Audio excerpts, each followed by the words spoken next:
The sound y. How is the sound y pronounced? It is pronounced y. Can you say y?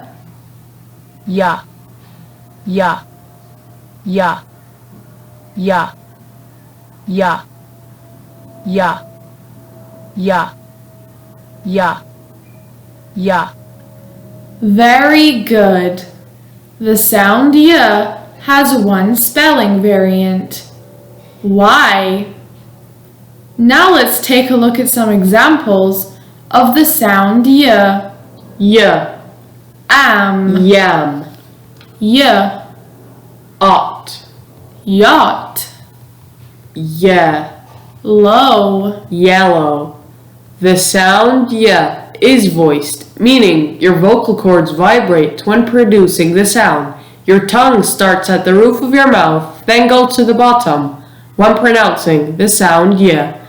Arrow 1 points to the vocal cords, and arrow 2 points to the tongue. This sentence contains many examples of the common English sound y. Rachel yelled at Ruby for playing with her yellow yo-yo. Quick recap time. The sound y has one spelling variant and appears in many words. It is pronounced y and is a very common sound in the English language. Words like yam, yacht, and yellow all include the sound y.